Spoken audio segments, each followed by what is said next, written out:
Roy Richards, head football coach at Morton High School, and they won on Friday night. Was it 21-14? Correct. Yeah. 21-14 over Russ Radke and Griffith. What'd you think of Griffith? Griffith is Griffith. You know, I'm sure they're saying the same thing about us. It's never easy beating them. Even if you feel like you're in control, you're not. They're always hanging around. They always have a chance to get you at the end, and that's kind of what you preach to your team. You just can't let them be in control at any point in time. A year ago, they almost stole one from us, and they really deserved it.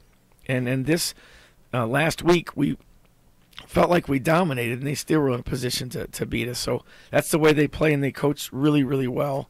You have to give them credit, and you just have to say to yourself, we went into the boneyard, we got to win. That's the important thing. We've got to get better, though. The line of scrimmage, you've got some beef up there. My intelligence is that you controlled the line of scrimmage pretty well in that game. We really did, especially on the defensive side. We think our defensive front is outstanding. Our offensive front underachieved on Friday, and they know it, and that was probably part of the problem.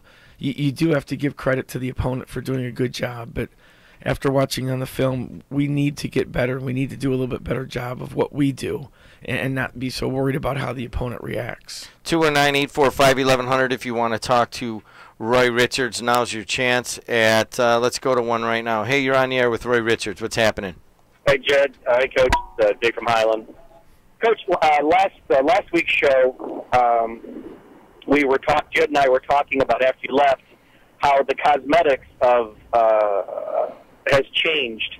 That Gavitt has stepped it up, and Highland is really stepping it up. Yeah. Changing their program after quite a few years of having a tough time, shall we say.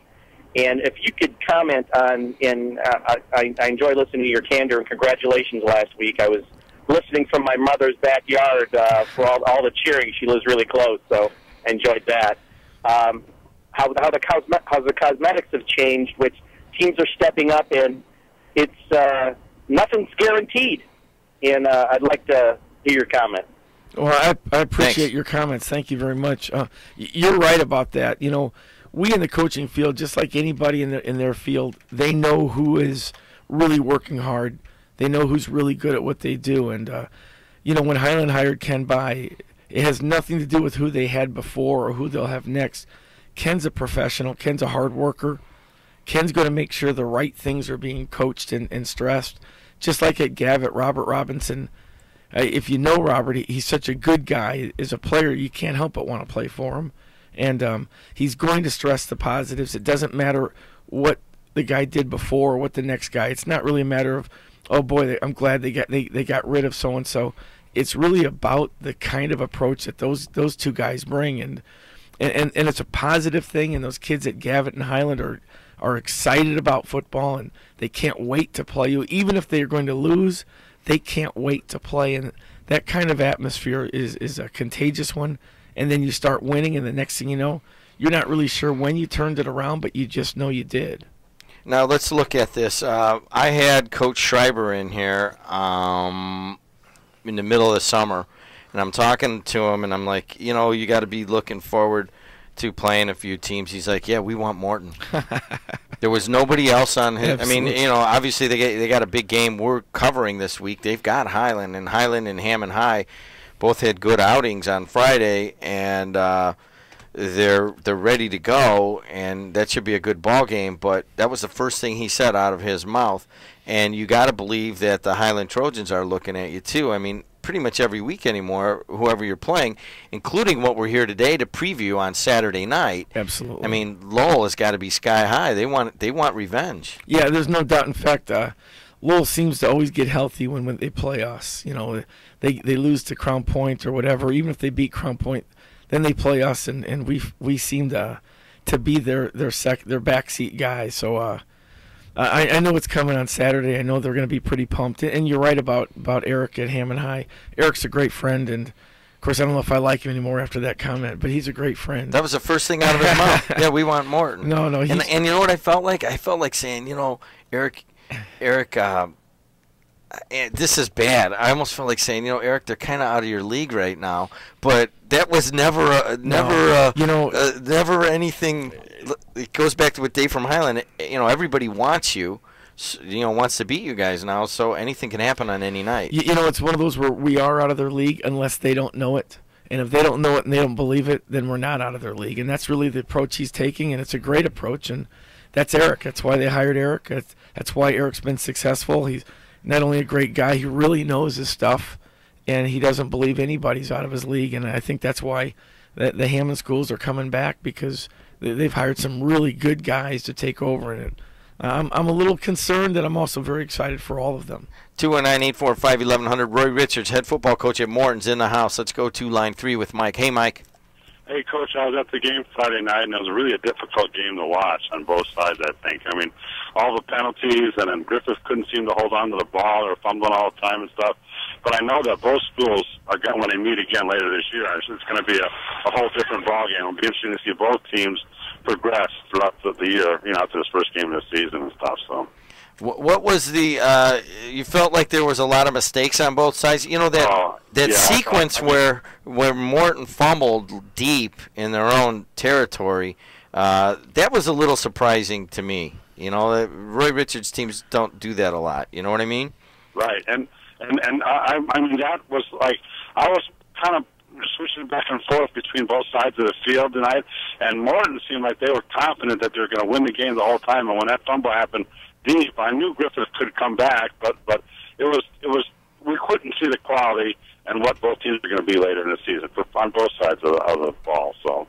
All right, man. Thanks a lot. 219-845-1100. Let's go. If you want to talk to Roy Richards, now's your chance. Hey, you're on the air. What's up? Good morning, Coach. Just a question. You're doing a veterans program this year? Yes, sir. You bet. What was the inspiration for this? Well, you know what? It's kind of funny. In the spring, my wife and I were in my office, and we were talking about some things, and we had a gentleman, Phil Rosati from Lansing Sports. We were coming in. We were talking about some of the bowl games that we had seen, and we thought it was really cool that they I think it was the Army-Navy Bowl or something like that, the teams wore camouflage pants.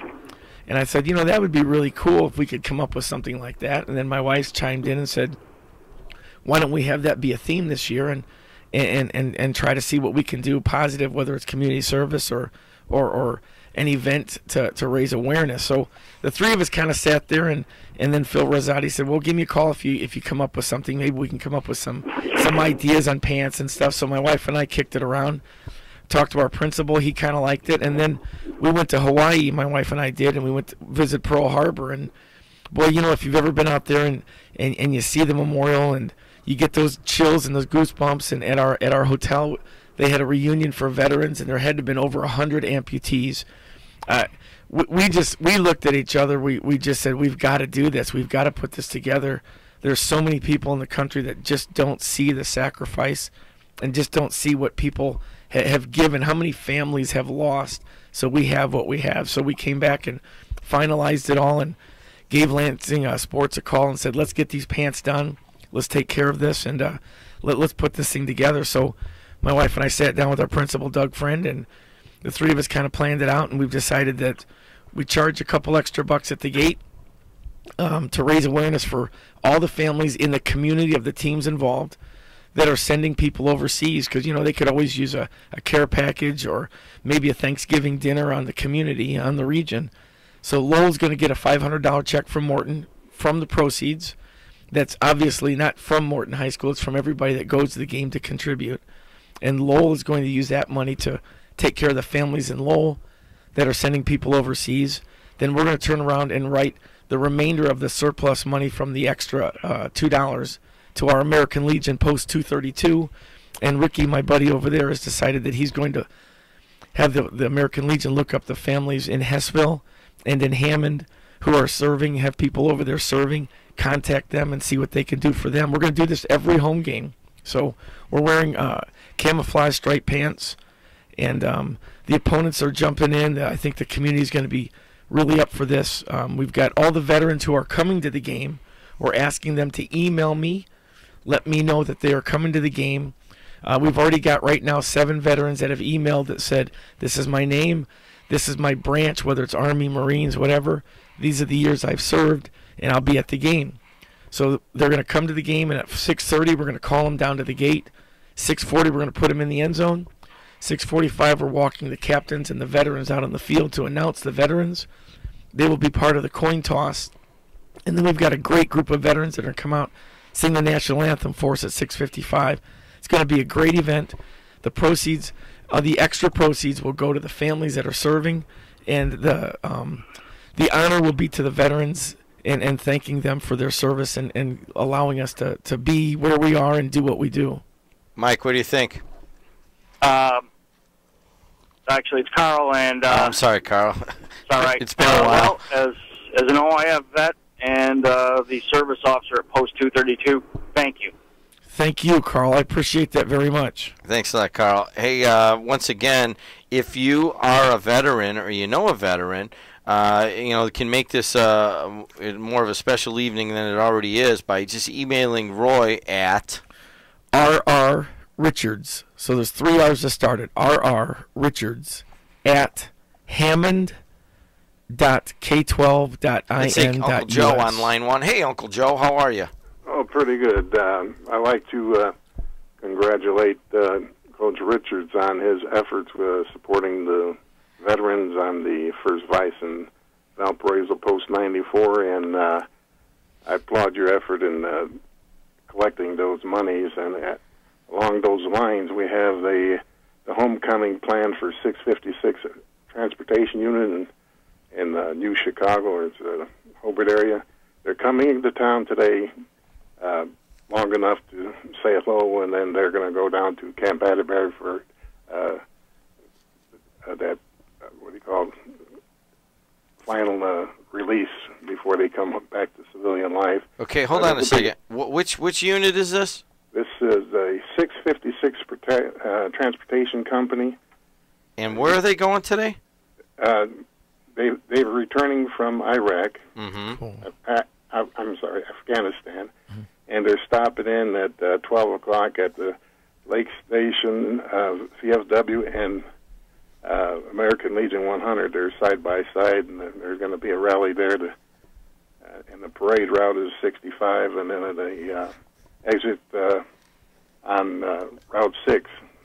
They'll meet the fire trucks from Maryville and the Hobart Fire, and they're going to have a parade all the way to that facilities, and then they're going to stop at their armory for a while. They head down to Atterbury for final disposition. All right. I don't have anything on that. Anybody else that see? So page 11 of the Gary Post today. Okay, I will take a look at that. That is at noon today. Geez, I won't be able to make that one. All right. Hey, Joe, thanks a lot for holding on there, too. I appreciate it, buddy. Yeah, just got to remind you that preseason #1 is Oklahoma.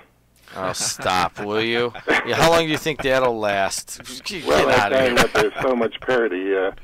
Everybody wants to beat #1 just to say they beat #1. That might be their game of the season. You got it. But it's not how you drive; it's how you arrive. Hey, listen, you got to be in hog heaven. Your Sooners are #1, and the Valparaiso Vikings are #1. Thanks a lot, Uncle Joe. 219-845-1100. Roy Richards is here on his way to school today. You guys have you started yet? No, you haven't started. That's right. Monday, yeah. Hammond starts Monday. But Roy Richards, he is a head football coach at Morton. Basically, ostensibly, what we're looking at is a huge game on Saturday night. It was been moved from Friday to Saturday night, and that is Lowell and Morton, two of the powerhouses around here in 4A. And it is obviously a big football game, but it's also a very emotional time for a lot of people. Because once again, Roy, tell people how much it's going to be to get in and so forth. Sure, it's going to be $7 instead of $5. Excuse me, the extra $2 will go to obviously the gate receipts, and then we're going to give $500 to Lowell High School when they arrive. There's going to be a nice little ceremony. I think Lowell wants to turn around and present that $500, but I'm not going to ruin that. I'll let people come to the game and see what they're going to do with that money.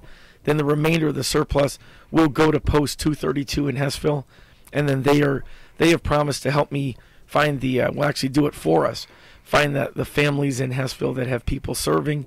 divide the money up and see how we can take care of those people. And we're doing this each game, each home game, so 5 times. So we think there's going to be a lot of money that we can give to a lot of good people and let them know that we say thank you. And we can't do a whole lot for the people that did serve and the people that lost their lives or family members. So we want to say thank you. We want them to know that we're honoring them during this game, during all of these games, to say thank you for your previous service.